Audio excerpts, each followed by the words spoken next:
Hi everybody, my name's Ruth Ormston and I'm co-director of the Mindfulness Initiative. And I'm Mary Thorman. I'm an IT architect at HSBC. I'm also the co-founder of the Mindfulness at HSBC programme and currently the strategic advisor. So we're absolutely delighted to talk to you in this very short video about some infographics that we've put together on mindfulness at work. And Mary, if you could just give a bit of a background to what the intention behind these infographics is. Yeah, thanks, Ruth. Well, from our perspective at HSBC, we've been running an initiative now for over 10 years. It started out as an employee programme, really just a group of colleagues coming together just to share mindfulness-based practices and practice together. It grew and grew and grew, and in 2019 we were fortunate in it became a globally sponsored programme. But we've made lots of different directions on our journey. We've engaged with an awful lot of vendors and suppliers and experts and other organisations who are trying to do similar things. And so we just felt it might be really useful just to have a really handy place where we could help point people to for the basic information, what mindfulness is and isn't at work, how it can help, share knowledge, share best practices, and hopefully continue to grow a community of other people who are trying to do similar things in other workplaces. Great.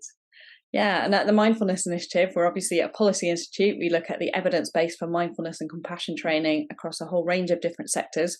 But one of those is the workplace, which was covered in a lot of detail in our Mindful Nation UK report, which we published with the All Party Parliamentary Group for Mindfulness in 2015. And so we have a real interest in supporting the sector and supporting workplaces to be able to introduce good quality mindfulness programs within their organisations. And in March 2022, the National Institute for Care and Excellence issued some guidelines which looked at mental well-being at work, and they specifically referenced mindfulness as a recommended programme for organisations to be offering their employees. And we just felt that there could be more signposting and help and support for organisations who might be starting out on their journey, signposting some of the other great organisations that are doing work in this space, such as the Mindful Workplace Community and BAMBA, the British Association for Mindfulness-Based Approaches, so that people really know where to go and where to look, no matter where they are on their implementation journey. Great. And so we've come up with a list, and we're quite aware that this list is not exhaustive, but just to give you the highlights of what we're currently looking to provide, and Ruth will go into some more detail on the initial ones in a moment. So we've been working with the Mindfulness Workplace Community, as Ruth described there. We've also been working with the CBI, the Confederate of British Industry, on what might be really helpful for other organisations, other employers who are looking to do similar things with mindfulness in their organisations. Deeper dive into the evidence base, different models that you can choose to fulfil mindfulness within your organisation, how to choose a good supplier, a good vendor, what best practice and good teaching evidence is behind that. And then other ways that you can look to maybe really try and bring mindfulness in a sustainable way, so that it goes beyond just being a fad and into sustainable change. So things around maybe a champion-based model, and also other areas within an organisation that mindfulness is actually really, really helpful as a foundational tool. So going beyond just well-being into things around sustainability, into mindful leadership, collective intelligence for teams, how mindfulness really helps with inclusivity and the D&I agenda more generally, and generally how it is really becoming a fundamental skill that's really forming part of the future of the workplace. And yeah, as Mary said, this is we've kind of got the first 4 ready for release, and so we'd love to know what you think of them. The first 4 are covering what we thought would be some of the initial questions that people might have. So we've done an overview document which looks at what mindfulness is. We've done something that says what it isn't, which is as important as what it is, because there are quite a few kind of misconceptions around it.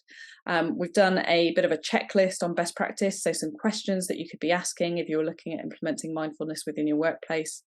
And we've also covered some of the common pitfalls that can sometimes catch people out, so that you can look at those alongside the checklist, not expecting everybody to know everything. These are guides in order to kind of help prompt questions and discussions with suppliers when you're looking at introducing mindfulness within your workplace.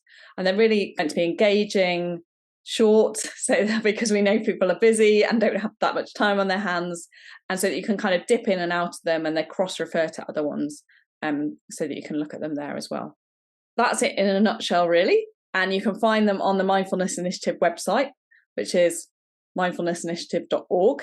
And I will put a link, which I will point to down here somewhere, that you can find them on, so that you'll be able to click through. And as Mary said, we've got more to come. So if you have a look and you think there's a particular topic that you think would really be useful for organisations and workplaces to cover, then please let us know. And please also help us share them widely, so that everybody has access to these, and it can start a discussion around what mindfulness programs are going on and what people are finding helpful and otherwise. So thank you very much. Thanks, everyone.